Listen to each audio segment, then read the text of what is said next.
Aujourd'hui, une petite séance de couture à la demande de plusieurs d'entre vous, surtout les élèves d'ATMFC, assistants techniques en milieu familial et collectif et métiers de la mode. Alors, c'est d'actualité, hélas, nous allons travailler sur le masque barrière à plis. Pour faire nos deux carrés, la base de notre masque, eh bien, il va falloir tracer deux carrés de 20 cm de côté. Donc, petit rappel de mathématiques, un carré a quatre côtés égaux, donc vous aurez chaque côté de 20 cm, et bien sûr, quatre angles droits. Donc, vous pouvez tracer votre carré en utilisant, par exemple, une équerre. Mais on peut faire beaucoup plus simple. Je vais vous montrer ça tout de suite. Avant de passer à la démonstration, eh bien, regardez aussi, il faudra marquer des petits repères sur vos morceaux de tissu. Un repère à 2,5 cm du bord, puis encore 2,5, puis encore 2,5. C'est-à-dire que si vous positionnez votre règle comme ici, 2,5, puis 5, puis 7,5. Il y aura un espace intermédiaire de 5 cm et soit vous continuez en surcomptant, soit vous repartez ici du bord supérieur et vous recomptez 2,5, puis 5, puis 7,5. Voilà, vous aurez donc ainsi les repères B2, B1, A1, A2.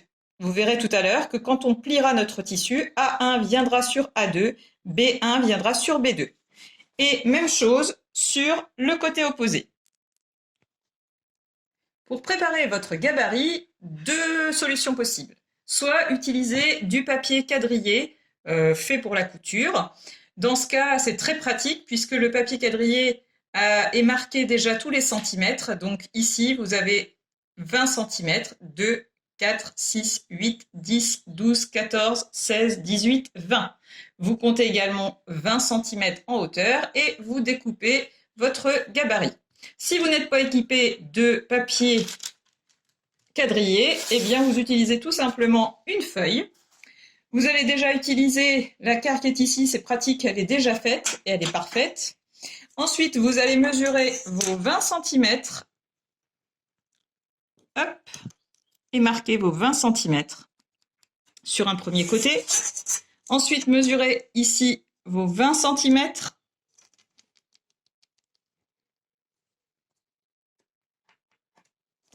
Et vous allez pouvoir tracer ainsi la diagonale de votre carré. Hop.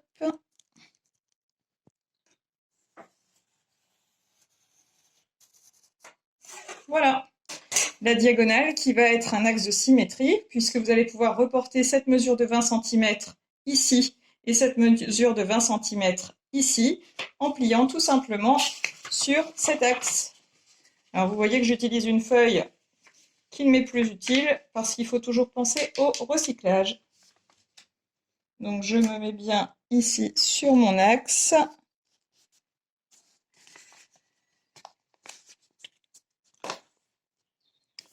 Et voilà, je marque et je n'ai plus qu'à découper.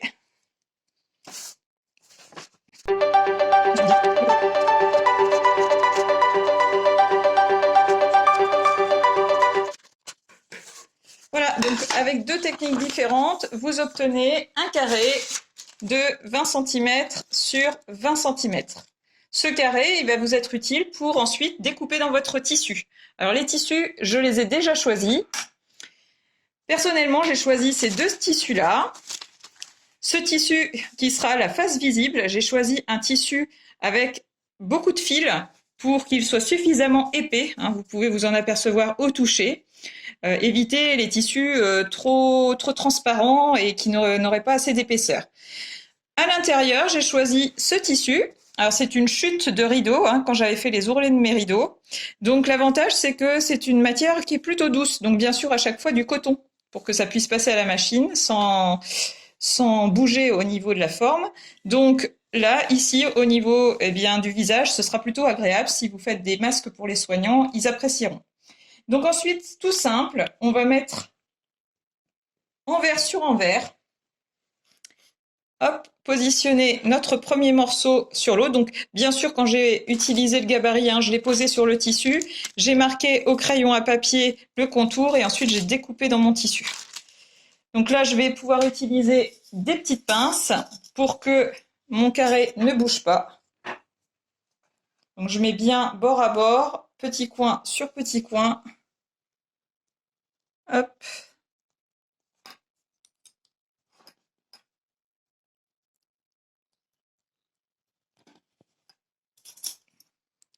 Je ne vais pas en mettre sur tout le carré, je vais simplement fixer pour les premiers points. Voilà.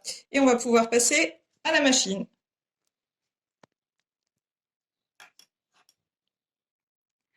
Alors, pour faire le tour de notre carré et ainsi assembler les deux morceaux de tissu, je vais utiliser le point numéro 7, le point zigzag. Donc ici, j'ai déjà préparé. Hein, ici, vous voyez, vous pouvez faire varier. Alors, en fonction de la machine, vous pouvez de toute façon sélectionner le point zigzag avec ici un espace A2,5. Donc, on s'installe à la machine. Alors, on va pouvoir se mettre à piquer. Pensez bien sûr à vérifier que le fil qui vient de la bobine en haut passe bien par le chat. Et ensuite, pensez bien également à faire passer le fil sous le pied de biche, comme d'habitude. Et notre fil en dessous qui vient de la canette, hein, pour pouvoir faire les nœuds et ainsi coudre. Donc je positionne mon tissu. Alors l'objectif va être, en faisant le point zigzag, parce que moi j'ai pas de surjeteuse, de faire un point dans le tissu, un point à l'extérieur, un point dans le tissu, un point à l'extérieur, ce qui va bien assembler nos deux morceaux. Donc je positionne mon tissu, je descends mon pied de biche et je descends également. Alors là j'ai fait remonter l'aiguille et mon fil est remonté aussi. Je le repasse sous le pied de biche. Et je fais descendre mon aiguille. Voilà, donc j'appuie en douceur. Hop, vous avez vu le point à l'extérieur, extérieur, intérieur, intérieur, intérieur, extérieur. Alors je m'arrête puisque je pense bien à faire mon point d'arrêt en mettant en marche arrière.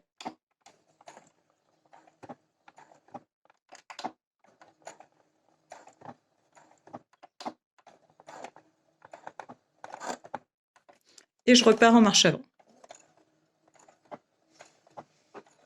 Extérieur, tissu. Extérieur, tissu. Voilà, je ne vais pas vous faire la totalité de la vidéo, mais je vais aller comme ça jusqu'au bout et on reprendra ensuite quand on arrive à la quart. Donc j'arrive à la quart, j'avance et je vais laisser mon aiguille, voilà, plantée dans le tissu, de façon à lever mon pied de biche et pouvoir faire pivoter mon tissu. Alors, vous voyez qu'ici, on a repéré un petit décalage. Je vais le couper, ce tissu, pour qu'on soit bien bord à bord. Hein. Là, ici, on n'a pas de décalage au départ, mais ici, au niveau de la coupe, il y avait peut-être un petit écart. Donc, autant supprimer cet écart. Je vais le couper maintenant. Voilà, c'est coupé. Donc, maintenant, je peux repartir en faisant mes points sur le tissu, mon point à l'extérieur. On redémarre. Alors, ici, je m'aperçois que je suis un peu décalée. J'aurais pu aller un peu plus loin. Donc, je soulève mon pied de biche. Hop, mon aiguille pour me replacer un peu plus sur le côté. Voilà.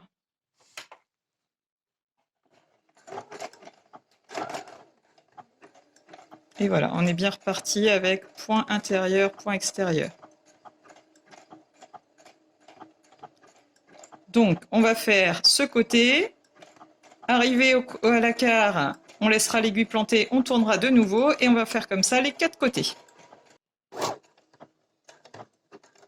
Voilà, donc on arrive ici sur la fin. On va rejoindre le premier quart. Donc en douceur. Hop, ici avec une marche arrière pour faire le point d'arrêt. Alors je vais changer de point pour faire ma marche arrière parce que je trouve que ce n'est pas terrible. Hop, je vais repartir sur un point normal pour ma marche arrière.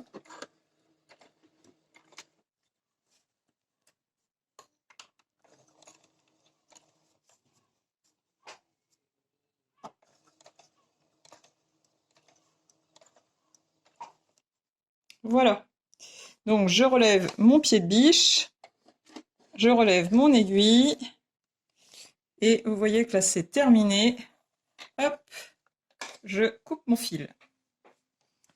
Donc, vous pouvez observer ici le point zigzag qui a permis donc d'assembler nos deux morceaux. Alors tous les petits fils, hein, bien sûr, qui ne servent pas ici, on va pouvoir les couper parce que ça fait pas très décoratif, tout simplement. Alors si on avait voulu ne pas voir les fils de couture, on aurait pu coudre envers sur envers, puis retourner. Mais on n'aurait pas eu ici une couture aussi propre et aussi nette sans épaisseur, ce qui est quand même très pratique pour la suite. Vous allez voir, puisqu'il va falloir faire des plis. Pendant ce temps, Pepperoni surveille ou s'endort. Alors ensuite, on va passer un petit coup de fer sur notre tissu pour qu'il soit bien à plat. Et là, il va falloir faire des plis, hein, comme son nom l'indique. Donc le point ici que vous repérez, c'était le point A1, et ici on avait le point A2. On doit amener le point A1 sur le point A2 et donc plier au niveau du point intermédiaire. Donc je mets mon doigt par exemple sur le point intermédiaire de façon à amener mon point A1 sur mon point A2 de chaque côté. Voilà. Et une fois que j'ai bien positionné ici, je vais repasser un petit coup de fer. Hop. Et même principe pour la partie basse. On va plier ici et emmener le point B1 qui était là sur le point B2 qui était ici. Donc, hop, voilà, le point ici, voilà. Et je repasse encore un petit coup de fer pour bien marquer les plis. En principe, à l'arrière, eh bien, voilà, les deux tissus doivent s'assembler. Alors, si vous voyez qu'il y a un petit écart, voilà, vous repositionnez bien les choses et vous repassez également pour bien fixer.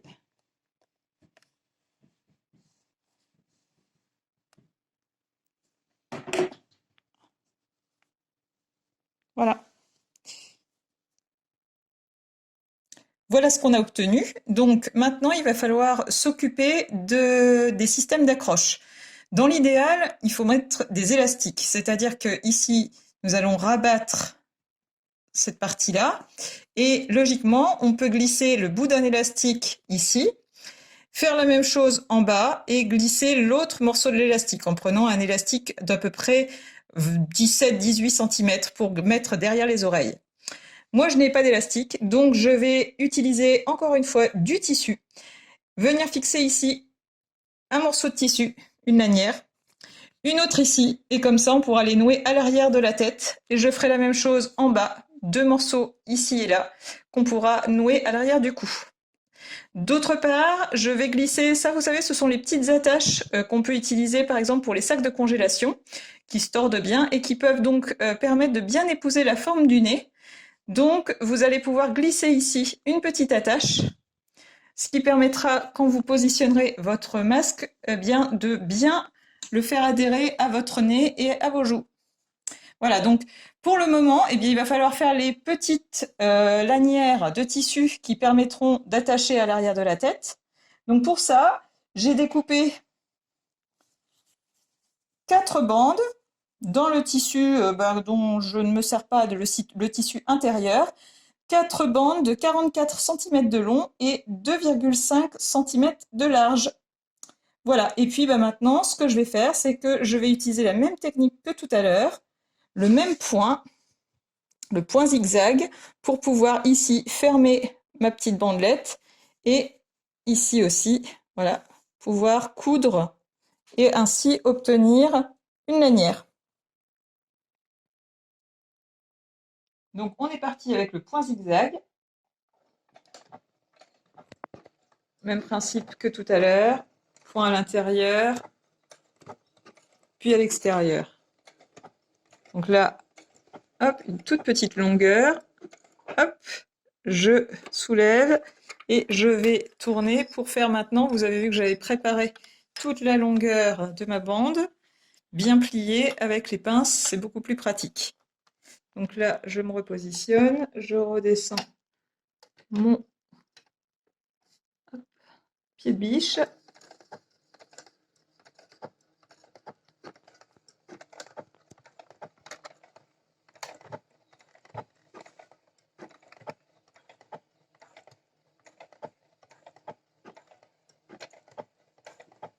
Donc je vais vous éviter de regarder toute la longueur.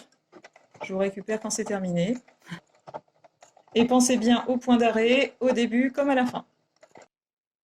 Voilà, donc les 4 bandelettes sont terminées, donc 2 qui serviront pour le bas du masque et 2 pour le haut du masque. Donc là, je vais les positionner. On va faire, donc ici, on est bien sur la partie qui va toucher le visage, on est sur la partie intérieure du masque. On va faire un petit repli. Ici, glisser donc le petit système qui permettra de bien maintenir sur le nez. Ici, la première languette de tissu et là, la deuxième. Donc l'objectif, ça va être de fermer à ce niveau. On peut mettre une petite pince. Hop. De fermer ensuite ici. On pourra coudre pour maintenir le système. Et ensuite de maintenir aussi ici. Voilà. Et donc, on va coudre à ce niveau pour fixer tout ça. Voilà, donc là, on est sur un point normal, un point numéro 1. On ne va pas faire de zigzag ici puisqu'on est juste pour fixer. Et c'est parti. Donc je pense bien à mon petit point d'arrêt, marche arrière.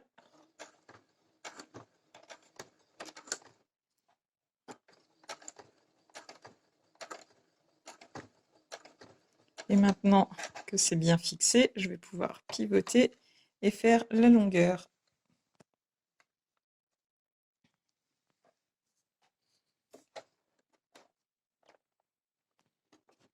Hop, je redescends mon pied de biche.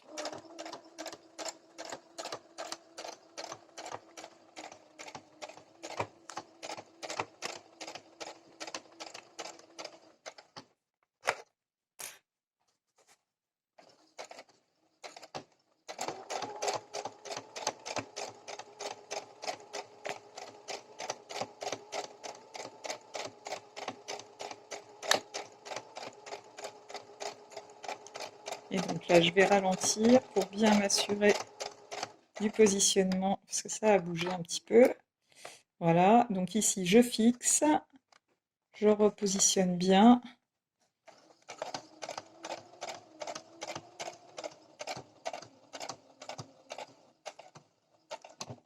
Je pivote, donc je relève mon pied de biche et je pense bien à mon petit retour pour faire mon arrêt et une dernière petite marche avant. Donc maintenant je vais coudre ici et là pour fixer ma petite languette rigide. Donc je pense bien à repasser mon fil hop sous le pied de biche.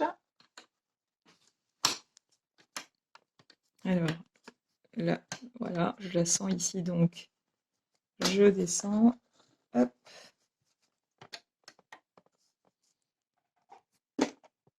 Donc quelques points, ça suffit, hein. Hop, une petite marche arrière. Et de nouveau une marche avant. Et je vais faire la même chose de l'autre côté. Voilà, je soulève mon aiguille et je coupe. Bien sûr, tous les fils qui dépassent, on les coupera après. Et là, même chose en symétrique. Hop, je pense à repasser mon fil sous le pied de biche. Hop.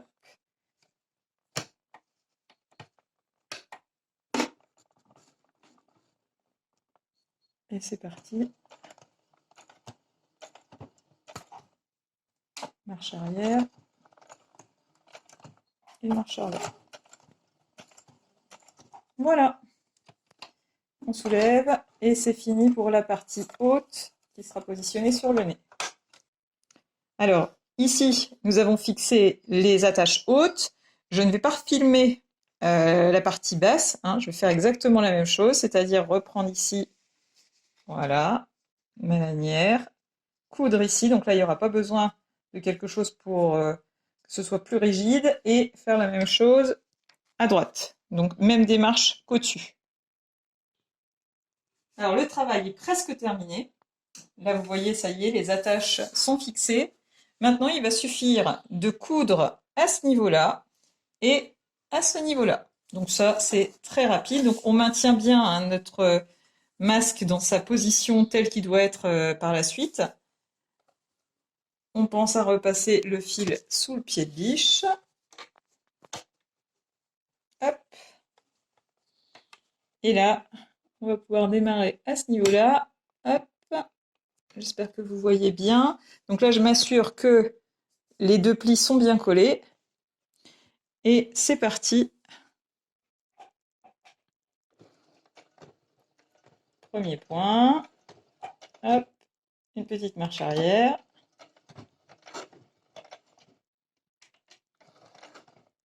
Et c'est reparti. Donc là, la phase importante de bien maintenir les tissus alignés. Voilà, le passage sous le pied de biche. C'est parfait.